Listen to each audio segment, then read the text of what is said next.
Hello students, today we will study the chapter 1 of class 11th economics, which is economics and economy. In this video we will understand what is economics. Economics है क्या, होती क्या है economics, and why it is needed, why we study economics, हम economics को पढ़ते क्यों हैं, ये सारी चीज़ें हम इस वीडियो के अंदर जानेंगे. Economics is the science of human behaviour. Economics क्या है? ह्यूमन बिहेवियर का विज्ञान है या मानव व्यवहार का विज्ञान है. अब मानव व्यवहार का विज्ञान किस तरीके से है? सपोज दैट, मान लीजिए हमारे देश में पेट्रोल के दाम बढ़ जाएं. पेट्रोल के दाम बढ़ने का उस पर इम्पैक्ट क्या पड़ेगा ह्यूमन बिहेवियर पे, कि वो पेट्रोल से चलने वाली जितनी भी व्हीकल्स होंगे उनकी सेल जो होगी वो कम हो जाएगी, क्योंकि ह्यूमन लेना बंद कर देंगे. सोसाइटी के जो मेंबर्स हैं, जो कंज्यूमर्स हैं, वो खरीदना उससे कम कर देंगे. ठीक है. वहीं पेट्रोल के दाम क्या सस्ते हो जाए तो उसका इफेक्ट क्या पड़ेगा? इफेक्ट ये पड़ेगा कि पेट्रोल की जो व्हीकल्स हैं, ठीक है, वो ज़्यादा लेना शुरू हो जाएंगे और पेट्रोल गाड़ियों की जो सेल है वो बढ़ जाएगी. ठीक है. तो मींस हर किसी कंडीशन पे हर किसी चेंज पर ह्यूमन बिहेवियर चेंज होता है. जैसे मान लीजिए कि लॉकडाउन हुआ. ठीक है. अब लॉकडाउन के अंदर के ह्यूमन बिहेवियर फिर चेंज हुआ. ह्यूमन बिहेवियर कैसे चेंज हुआ? लोग अपने घर में बैठे और लोगों ने चीज़ों को कम इस्तेमाल करना शुरू करा. ठीक है. कुछ लोगों ने स्टोर करना अपनी चीज़ों को शुरू किया, राशन को स्टोर करना शुरू किया. तो कहीं राशन की सेल बढ़ गई होगी. ठीक है. कुछ ऐसी चीज़ें होंगी जो ह्यूमंस ने इस्तेमाल नहीं करना चाहा होगा लॉकडाउन के अंदर, या फिर ज़रूरत नहीं पड़ी होगी, तो उसकी सेल क्या हुई होगी? कम हो गई होगी. तो कहीं ना कहीं हर चीज़ के हर चेंजेस पर ह्यूमन बिहेवियर भी चेंज होता है. ठीक है. तो उसी चेंजेस पर होने वाले ह्यूमन बिहेवियर की स्टडी इस इकोनॉमिक्स में की जाती है. और इसकी सिंपल सी परिभाषा है, सिंपल सी डेफिनेशन है: economics is the science of human behaviour concern with the allocation of scarce means in such a manner that consumer can maximise their satisfaction, producers can maximize their profits, and society can maximize its social welfare. Means यहाँ पर ये कहना चाह रहा है कि economics क्या है? ह्यूमन बिहेवियर का विज्ञान है. अब कंसर्न किससे है? संबंधित किससे है? एलोकेशन ऑफ स्कैर्स मीन्स, यानी जो एलोकेशन का मीन्स यहाँ पर क्या है? डिस्ट्रीब्यूशन. और स्कैर्स मीन्स का यहाँ पर मीन क्या आ रहा है? वेल्थ या धन. ठीक है, मनी. तो जो इकोनॉमिक्स है वह विज्ञान है जो ह्यूमन बिहेवियर की स्टडी करता है. ठीक है. और किससे संबंधित स्टडी करता है? जो डिस्ट्रीब्यूशन ऑफ मनी है, डिस्ट्रीब्यूशन ऑफ वेल्थ है, उसकी स्टडी करता है. ठीक है. इन सच अ मैनर, इस तरीके से, that consumer can maximise their satisfaction. या मीन्स क्या है? Consumer can maximise their satisfaction का मीन यहाँ पर यह है कि जो भी गुड्स और सर्विसेज अवेलेबल हो रही हैं, ठीक है, मार्केट के अंदर, ठीक है, तो कंज्यूमर के पास ऐसा तो है नहीं कि पैसा इतना ज्यादा है कि वो हर विश पूरी कर ले. ठीक है. तो कहीं ना कहीं वो अपने जितने भी पैसे उसके पास होते हैं, जितना भी वेल्थ उसके पास होती है, तो वो कोशिश करता है कि उसको उसके पैसे के हिसाब से ज्यादा सेटिस्फैक्शन मिले. ठीक है. वहीं पर प्रोड्यूसर्स क्या करते हैं? प्रोड्यूसर्स जो है उनके पास जो भी मनी होती है, जो भी वेल्थ होती है, उसको वो इन्वेस्टमेंट के थ्रू यूज करते हैं. ठीक है. और ज्यादा से ज्यादा उससे क्या कमाना चाहते हैं? प्रॉफिट कमाना चाहते हैं. जो भी इन्वेस्टमेंट प्रोड्यूसर करते हैं by producing the products in the different organisation. ठीक है. और यहाँ पर society can maximise its social welfare. Society अपना किस तरीके से करना चाहती है? ठीक है. अपना सोशल वेलफेयर, कि जितने भी गुड्स एंड सर्विसेज मार्केट में अवेलेबल हो रहे हैं, सोसाइटी में अवेलेबल हो रहे हैं, तो वो कहीं ना कहीं सोसाइटी का स्टैंडर्ड बढ़ा रहे हैं या नहीं बढ़ा रहे हैं, सोसाइटी में स्टैंडर्ड ऑफ लिविंग बढ़ रही है या नहीं बढ़ रही है, ठीक है। सोसाइटी में एम्प्लॉयमेंट जो है वो जो एम्प्लॉयमेंट की समस्या है या एम्प्लॉयमेंट की जो प्रॉब्लम है, ठीक है, वो कम हो रही है या नहीं हो रही है, एम्प्लॉयमेंट हो रहा है नहीं हो रहा है, जो टोटल इनकम है, ठीक है, तुम्हारा कंट्री की वो बढ़ रही है नहीं बढ़ रही है, पर कैपिटा इनकम बढ़ रही है नहीं बढ़ रही है। तो ये सारी चीजें किसमें स्टडी की जाती है, इकोनॉमिक्स के अंदर स्टडी की जाती हैं, ठीक है। तो economics is the science of human behaviour. अगर हम सिंपल वर्ड्स में कहेंगे तो सिंपल सी एक लाइन में इसकी डेफिनेशन होती है, economics is the science of human behaviour. But अगर हम उसको बड़ी डेफिनेशन लेना चाहते हैं, ठीक है, तो वहां पर सीधा सीधा हम लिखेंगे economics is the science of human behaviour concern with the allocation of scarce means in such a manner that consumers can maximize their satisfaction, producers can maximize their profits, and society can maximize its social welfare, ठीक है।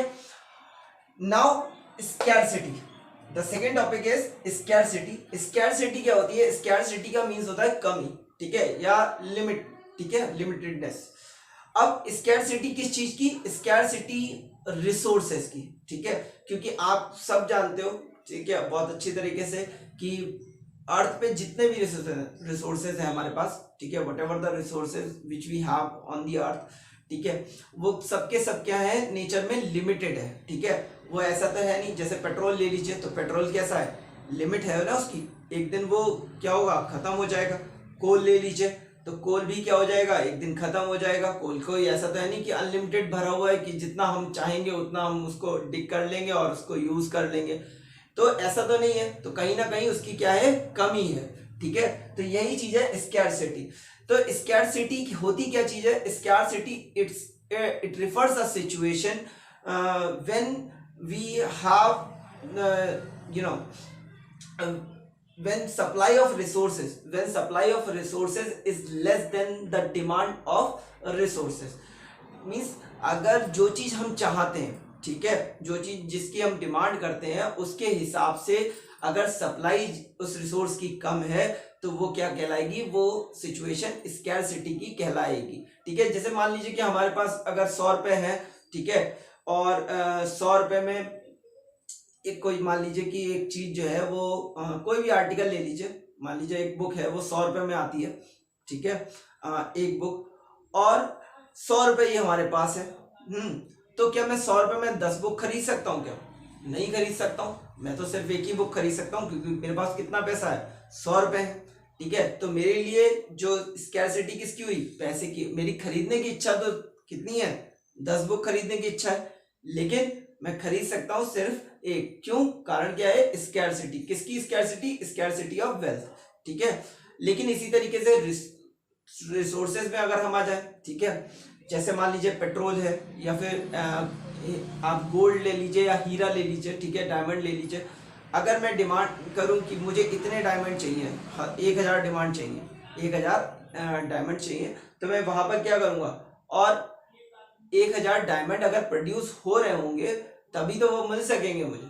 1000 diamond produce ही नहीं हो रहे होंगे तो वो चाहे मेरे पास कितना भी पैसा हो, ठीक है, पर मैं उसको खरीद नहीं कर सकता, या मैं उसको मतलब वो मेरी जो डिमांड है वो कभी भी फुलफिल नहीं हो सकती। तो वहां पर क्या है, स्कैरसिटी हो गई, ठीक है। तो स्कैरसिटी है क्या, it refers to a situation when supply of resources is less than the demand for resources. Resources से जो डिमांड, रिसोर्सेज की जो डिमांड है उससे जब सप्लाई ऑफ रिसोर्सेज कम होता है, ठीक है, तब वहां पर जो सिचुएशन क्रिएट होती है वो स्कैरसिटी कहलाती है, ठीक है। जैसे अगर हम इसको कहें सप्लाई लेस देन डिमांड, ठीक है, तो सप्लाई लेस देन अगर डिमांड है तो वहां पर जो सिचुएशन क्रिएट होगी वो क्या कहलाएगी, स्कैरसिटी कहलाएगी, ठीक है। क्लियर हो गई ये बात। नेक्स्ट जो है चॉइस। अब जब फिर मैंने आप लोगों को बता दिया कि स्कैरसिटी होता क्यों है, स्कैरसिटी इसीलिए है क्योंकि रिसोर्सेज क्या है, रिसोर्सेज आर लिमिटेड, ठीक है। लेकिन जो हमारा थर्ड टॉपिक आ रहा है चॉइस, ठीक है।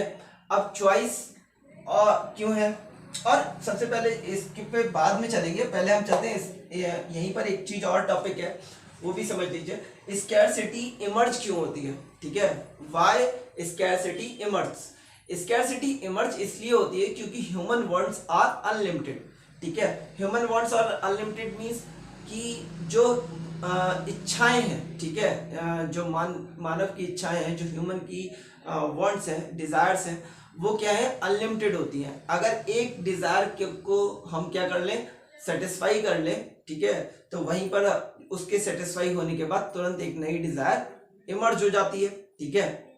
Means if we satisfy one desire of ours, then the next one और द अनदर वन अराइजेस, ठीक है, दूसरी क्या हो जाती है, पैदा हो जाती है। अब वहां पर क्या है कि इसी तरीके से अब जब हमें एक इच्छा हमारी पूरी हो गई, दूसरी इच्छा फिर से हमारी हो गई, तो वहीं पर रिसोर्सेज क्या होते हैं, रिसोर्सेज भी तो उसमें लग रहे हैं ना। तो रिसोर्सेज जब लग रहे हैं तो रिसोर्सेज के कारण रिसोर्सेज लिमिटेड है, वहां पर रिसोर्सेज लिमिटेड होने के कारण स्कैरसिटी होने लगती है रिसोर्सेज की, ठीक है। अब जब स्कैरसिटी होने लगी तो वहां पर स्कैरसिटी का रिजल्ट क्या हुआ, स्कैरसिटी का रिजल्ट ये हुआ चॉइस, ठीक है। Choice is the outcome, choice is the outcome of the scarcity, choice is the result of the scarcity। अब choice क्या है, ठीक है, choice जो है सिलेक्शन, choice का मीन्स क्या होता है, सिलेक्शन। तो choice refers to the process of selection of from the all the alternatives which we have, ठीक है, जितने भी alternatives, जितने भी ऑप्शंस हमारे पास होते हैं, ठीक है, उन सबके बीच में या उन सब में से एक को सिलेक्ट करना ही का जो प्रोसेस होता है वो क्या कहलाता है, चॉइस कहलाता है, ठीक है।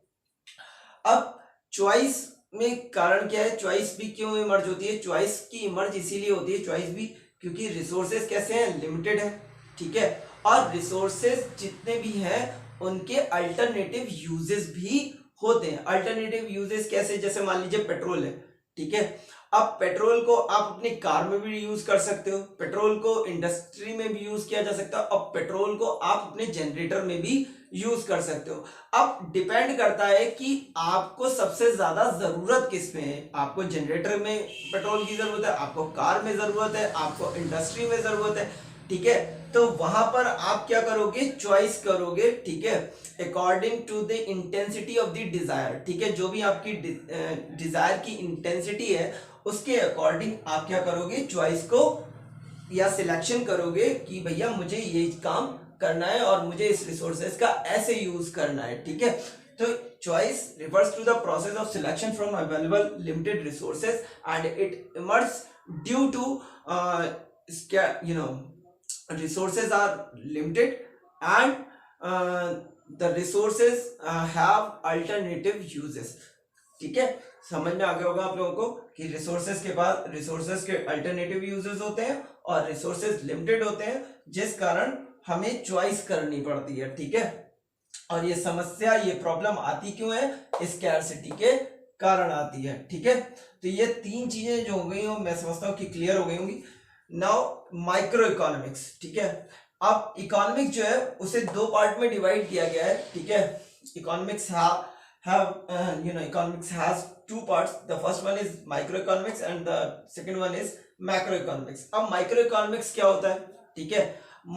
सबसे पहले माइक्रो इकोनॉमिक्स को समझने से पहले आप समझिए कि माइक्रो क्या चीज होती है।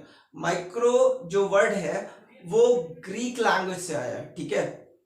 Micro word is originated from the Greek language and Greek word that is micros which means small, ठीक है, जो इसका मीन्स होता है सूक्ष्म या छोटा, ठीक है। अब यहाँ पे क्या है, सूक्ष्म अर्थशास्त्र या छोटी अर्थशास्त्र लगा लीजिए, ठीक है, लघु अर्थशास्त्र भी कह सकते हैं इसको। अब इसमें क्या है, it studies economic activities of an economic unit, ठीक है।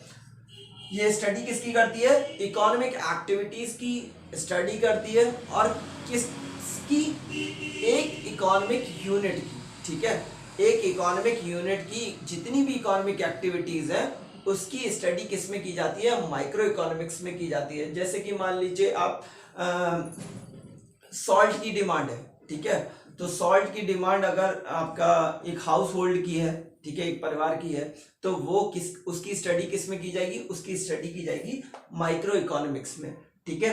इसी तरीके से एक फैक्ट्री हुआ, ठीक है, एक ऑर्गेनाइजेशन ले लीजिए, एक इंडस्ट्री ले लीजिए, ठीक है, तो इस तरीके एक फर्म ले लीजिए, तो वो सारी की सारी जितनी भी एक्टिविटीज उनकी होंगी वो सारी की सारी किस में स्टडी की जाएंगी, माइक्रो इकोनॉमिक्स में की जाएंगी, ठीक है। Next one is macro economics, ठीक है। मैक्रो इकोनॉमिक्स क्या होता है, मैक्रो इकोनॉमिक्स में वहीं पर it studies economic activities related to economy as a whole. अब यहाँ पर इकोनॉमी क्या है, ये जो वर्ड आ रहा है इकोनॉमी, ठीक है, इकोनॉमी वर्ड भी समझने वाला है, ठीक है। पहले बात करता हूँ इकोनॉमी की, फिर उसके बाद मैक्रो इकोनॉमिक्स में आपको बताऊंगा। इकोनॉमी क्या है, economy is a place in which people earn their livelihood to get the satisfaction by spending the money, ठीक है। अब जो आपकी इकोनॉमी हुई क्या, इकोनॉमी को हम एक तरीके से कह सकते हैं कंट्री, ठीक है। इकोनॉमी को हम कैसे कह सकते हैं, कंट्री के रूप में, जैसे भारत है, ठीक है, तो भारत एक इकोनॉमी है। अब इकोनॉमी है, उसके अंदर जितना भी लोग अपने लिवलीहुड के लिए, ठीक है, अर्न कर रहे हैं, तो वो क्या कहलाएगी, उस देश की, उस कंट्री की इकोनॉमी कहलाएगी। अब जैसे टीचर स्कूल जाता है, ठीक है, डॉक्टर क्लिनिक जाता है, लॉयर कोर्ट जाता है, तो वो सब क्या कर रहे हैं, कुछ ना कुछ एक्टिविटीज कर रहे हैं, इकोनॉमिक एक्टिविटीज कर रहे हैं। और ये इकोनॉमिक एक्टिविटीज जिस एरिया में हो रही है, ठीक है, और जिस सिस्टम के बेसिस पे हो रही है, तो वो क्या कहलाएगी, इकोनॉमी कहलाती है, ठीक है। समझ में आ गया होगा आपके।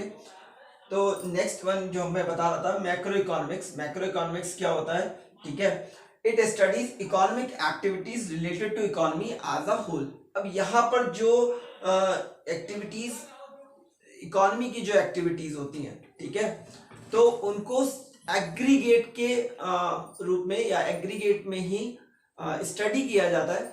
जैसे कि आपका टोटल इनकम हो गई, ठीक है, जीडीपी हो गई, नेशनल इनकम हो गई, ठीक है, एनडीपी यानी नेशनल डोमेस्टिक प्रोडक्ट हो गए, या आपका अनएम्प्लॉयमेंट हो गया। तो ये जितने भी इश्यूज होते हैं, ठीक है, वो सारे के सारे किस में किए जाते हैं, मैक्रो इकोनॉमिक में किए जाते हैं। अब यहाँ पर क्या है, पूरी की पूरी यहाँ पर सिर्फ एक सिंगल यूनिट के लिए बात कर रहे थे हम, यहाँ पर एन इकोनॉमिक यूनिट यानी कि एक फर्म, एक हाउस होल्ड, ठीक है, एक फर्म, एक इंडस्ट्री की बात कर रहे थे। बट यहाँ पर क्या होगा, यहाँ पर जितनी भी इंडस्ट्री, ठीक है, मान लीजिए एक शू की इंडस्ट्री है, तो देश भर में जितनी भी इंडस्ट्री होंगी शू की, ठीक है, उन सबकी ही स्टडी क्या करी जाएगी, टोटल में की जाएगी, ठीक है, इस मैक्रो इकोनॉमिक्स में। लेकिन यहाँ पर केवल एक सिंगल फर्म की, सिंगल कंपनी जो शू बनाती होगी, ठीक है, उसकी स्टडी किस में की जाएगी, उसके आउटपुट की, उसके प्रोडक्शन की, उसके प्राइस की जो स्टडी की जाएगी वो माइक्रो इकोनॉमिक्स में की जाएगी। तो आप लोगों को मेरे ख्याल से समझ में आ गया होगा ये सारा टॉपिक कि इकोनॉमिक्स क्या होता है, स्कैरसिटी क्या है, चॉइस क्या है, माइक्रो इकोनॉमिक्स क्या है, मैक्रो इकोनॉमिक्स क्या है, ठीक है। एक नेक्स्ट चीज इसमें और चीज मैं बताना चाह रहा हूँ, जो ये मैक्रो इकोनॉमिक्स है, मैक्रो इकोनॉमिक्स में जो अगर मैं एग्जांपल के रूप में बात करूं, ठीक है, तो इसमें स्टडी की जाती है जैसे डिमांड थ्योरी है, ठीक है, प्राइस थ्योरी है, फैक्टर प्राइसिंग हो गई, ठीक है, डिटर्मिनेशन ऑफ आउटपुट हो गया। तो ये सारे जो थ्योरीज हैं वो सारी की सारी माइक्रो इकोनॉमिक्स में स्टडी की जाती हैं। वहीं पे जो मैंने अभी आपको बताया था मैक्रो इकोनॉमिक्स में किस क्यों जो स्टडी की जाती हैं, जैसे नेशनल इनकम हो गई, ठीक है, ग्रॉस डोमेस्टिक प्रोडक्ट हो गया, नेशनल डोमेस्टिक प्रोडक्ट हो गया, पर कैपिटा इनकम हो गई। तो ये सारी की सारी जो थ्योरीज हैं वो सारा किस में स्टडी किया जाता है, मैक्रो इकोनॉमिक्स में स्टडी किया जाता है। और इकोनॉमी को हम लोग कंट्री के रूप में भी कहते हैं, ठीक है, इकोनॉमी को यहाँ पर हम क्या मानते हैं, कंट्री मानते हैं, ठीक है। एक कंट्री की बाउंड्री में होने वाली जितनी भी इकोनॉमिक एक्टिविटीज पीपल्स के द्वारा जो होती हैं वो सारी की सारी किस में आ जाती हैं, इकोनॉमी में आ जाती हैं, ठीक है। तो ये आपके पांच टॉपिक थे इकोनॉमिक्स एंड इकोनॉमी में। आई होप आप लोगों को पूरा क्लियर हो गया हुआ ये जितने भी टॉपिक्स हैं। So thank you for watching my video, and if you like my video then subscribe my channel. Thank you.